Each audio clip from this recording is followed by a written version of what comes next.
Le crépuscule enveloppait la savane burkinabé d'un voile mordoré où les dernières lueurs du jour semblaient hésiter à céder leur place à la nuit tombante. Les acacias, disséminés çà et là, dressaient leurs silhouettes noueuses contre l'horizon, vibrant sous une brise tiède, tandis que le ciel se parait de tons orangés et pourpres, semblables à une fresque vivante esquissée par une main céleste. Un chemin de terre battu, façonné par le passage des ans, serpentait à travers cette étendue aride, soulevant des nuées de poussière ocre sous les roues de 3 véhicules tout-terrain. Leur progression, silencieuse mais déterminée, fendait le paysage à vive allure, traînant dans leur sillage un voile sablonneux en suspension. À bord du véhicule central, un Land Cruiser blindé aux vitres opaques prenait place le capitaine Ibrahim Traoré, président par intérim du Burkina Faso. Âgé d'à peine 34 ans, cet officier au regard perçant et à la démarche assurée portait le fardeau d'une nation en quête de renaissance. Propulsé au pouvoir en septembre 2022 à la suite d'un coup d'État contre le colonel Damiba, Traoré s'était promis de restaurer l'indépendance du pays, loin de toute tutelle étrangère qu'il dénonçait avec vigueur. Assis à l'arrière, il parcourait un épais dossier, ses doigts glissant sur des rapports détaillant un projet de grande envergure, un programme de microcrédit et de formation agricole destiné aux hameaux reculés de la région de Moune, sa terre natale. Ce déplacement, gardé secret pour déjouer l'attention des médias internationaux et des puissances occidentales, incarnait sa vision d'un Burkina libre, construit sur le travail et la résilience de son peuple. « Nous serons arrivés dans une vingtaine de minutes, Excellence », annonça depuis le siège avant Youssouf Diallo, son garde du corps attitré. Cet homme massif, aux épaules solides et au visage taillé comme dans le roc, était une figure respectée. Ancien des forces spéciales, il avait troqué les combats du Nord contre les djihadistes pour assurer la protection rapprochée du chef d'État. Sa loyauté était légendaire, tout comme son instinct affûté pour anticiper le danger. Ses yeux sombres observaient sans relâche les alentours à travers la vitre poussiéreuse, sa main posée nonchalamment près de son arme de service, prête à intervenir à la moindre alerte. Traoré, plongé dans ses lectures, répondit d'un simple signe de tête. À la différence de ses prédécesseurs englués dans de grands discours creux et des promesses non tenues, il misait sur l'action concrète. Inspiré par l'héritage de Thomas Sankara, le Che Guevara africain, il représentait pour une grande partie de la jeunesse burkinabé un espoir réel de changement face à un passé miné par la corruption et la soumission. « Les autorités locales sont-elles informées ?» demanda Traoré en ajustant son béret rouge, devenu le symbole de son autorité et de son attachement à l'idéal sankariste. Sa voix, posée mais ferme, trahissait une volonté inébranlable. « Oui, mais comme vous l'avez exigé, il croise recevoir un envoyé du ministère. Votre présence restera confidentielle jusqu'à votre arrivée, » répondit Youssouf, les yeux balayant l'horizon avec une acuité presque surnaturelle. Traoré esquissa un sourire discret, satisfait de cette stratégie. Son rejet des attributs présidentiels, palais somptueux, cortège tape à l'œil, costume sur mesure, le distinguait clairement.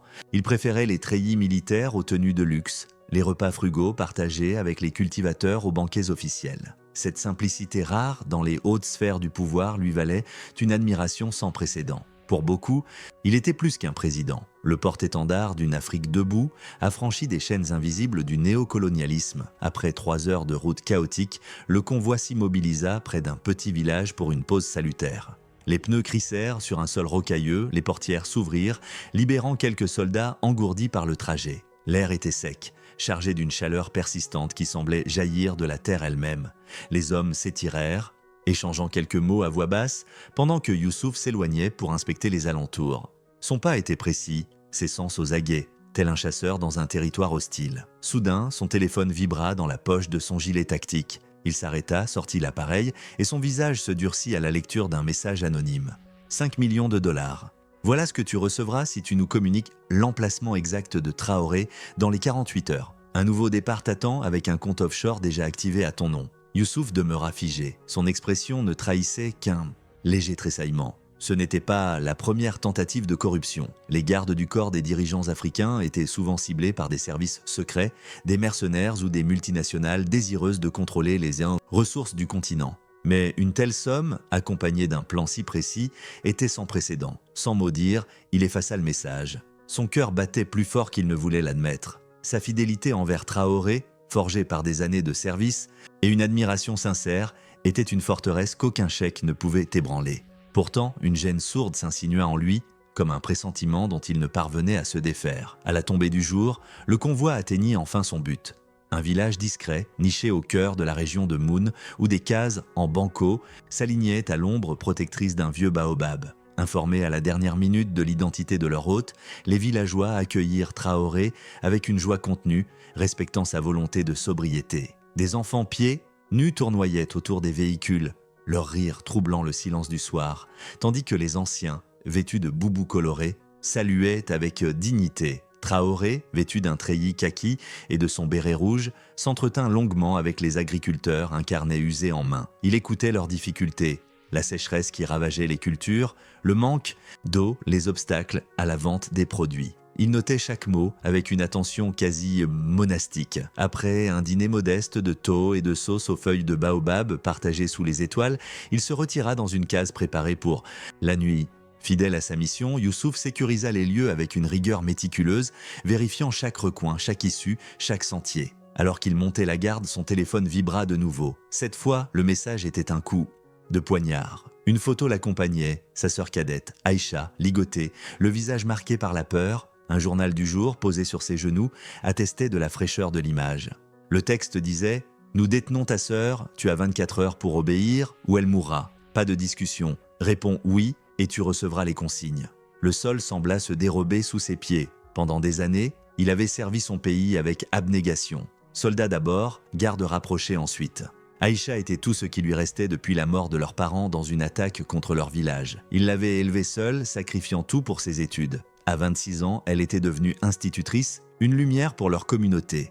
Cette nuit-là, étendu sur une natte devant la case présidentielle, Youssouf ne dormit pas. Son esprit était déchiré entre le devoir et la peur de perdre Aïcha. Son sourire, ses lettres de remerciement se mêlaient à l'image de Traoré, endormi, à quelques mètres, inconscient du drame. À l'aube, épuisé mais résolu, Youssouf entra discrètement dans la case, vérifiant la sécurité. Traoré dormait paisiblement, son béret sur une chaise, une pile de livres sur Fanon et Sankara à ses côtés. Youssouf l'observa longuement. « Me pardonneras-tu un jour ?» murmura-t-il, avant de quitter la pièce, le cœur en lambeaux.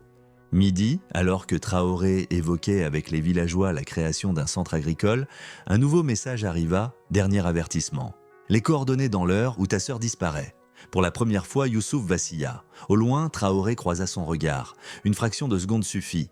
Il lut dans ses yeux une détresse profonde. Sous l'ombre d'un baobab, Youssouf prit une décision. Il contacta Osman Kaboré, ancien frère d'armes devenu agent de renseignement. Leur amitié forgée dans le feu des combats résistait à tout. Dans un message codé, il écrivit « L'aigle est en danger. Le lionceau est prisonnier, besoin d'un plan discret. » La réponse fut immédiate « Reçu. Garde ton téléphone allumé, n'agis pas avant mon signal. » Une heure plus tard, alors que Traoré échangeait avec les agriculteurs sur des techniques d'irrigation adaptées aux conditions sahéliennes, Osman rappela avec des informations cruciales. Les ravisseurs sont des mercenaires venus de l'étranger, probablement liés à une structure libyenne financée par des multinationales minières et soutenue par des services secrets occidentaux. Ce n'est pas une simple tentative d'assassinat, mais l'ouverture d'un coup d'État. Ta sœur est probablement détenue près de Djibo. Nous préparons une opération, mais il nous faut du temps. Si tu cèdes trop tôt, ils élimineront Traoré et Aïcha pour effacer toute trace. Ces révélations confirmèrent les pires craintes de Youssouf. Soudain, un bourdonnement aigu fendit le silence. Un drone, presque invisible à l'œil nu, survolait le village. Il donna immédiatement l'alerte. Les soldats resserrèrent le périmètre autour de Traoré. « C'est sûrement une mission de repérage avant l'assaut », expliqua-t-il au président, qui, impassible, ordonna de continuer les échanges avec les villageois malgré le danger. Ce soir-là, autour d'un feu, Traoré évoqua avec ferveur les héros de la lutte anticoloniale, Sankara, Lumumba, Cabral. Sa voix captiva les anciens du village par sa sincérité et sa profondeur. Puis, fixant Youssouf avec gravité, il lança « Même les plus loyaux traversent des épreuves » qui révèlent leur nature profonde. « J'espère que vous surmonterez la vôtre. » Ces paroles résonnèrent comme une mise en garde. Était-ce une intuition, un simple avertissement? Youssouf ne savait pas, mais il en fut profondément ébranlé. Dans le silence de la nuit, il prit une décision risquée. Il répondit au message « J'accepte, mais je veux une preuve de vie récente et la moitié du paiement d'abord. Ensuite, je vous donnerai les coordonnées et le moment opportun. » En parallèle, il avertit discrètement le colonel Edraogo, fidèle à Traoré, sans dévoiler son implication, attaque imminente dans moins de 60 heures. Extraction du président à prévoir. Le lendemain, une vidéo lui parvint. Aïcha, visiblement affaiblie, les yeux cernés mais vivante. « Grand frère, obéis-leur, je t'en supplie, Ils m'ont promis de me libérer. J'ai peur. Aide-moi, murmurait-elle, la voix tremblante. Les larmes aux yeux, Youssouf s'effondra derrière une case, accablé par le chagrin. Mais il tint bon. À l'aube, une mission secrète fut lancée. Traoré, déguisé en paysan, vêtu d'une vieille djellaba et d'un turban, fut exfiltré dans un vieux pick-up par une unité d'élite. Un sosie, habillé avec son treillis et son emblématique béret rouge, prit sa place dans le cortège. Youssouf envoya aux mercenaires de fausses coordonnées situées 3 km plus loin, où les forces spéciales attendaient en embuscade. À 10h15, 6 hommes, armés jusqu'aux dents, équipés de radios et de fusils d'assaut, se présentèrent sur les lieux. Leur progression fut surveillée par un drone burkinabé et des tireurs embusqués. Au signal, les commandos passèrent à l'attaque. Les ennemis furent encerclés dans un feu croisé. Youssouf, au cœur de l'action, sauva un jeune soldat et reçut une balle à l'épaule. 4 mercenaires furent capturés, 2 abattus. L'un d'eux, dans son dernier souffle, murmura « D'autres viendront. Votre président dérange trop d'intérêt. » À bout de force, Youssouf s'effondra, vidé par la douleur et l'adrénaline. 3 jours plus tard, à l'hôpital militaire de Ouagadougou, il ouvrit les yeux dans une chambre austère.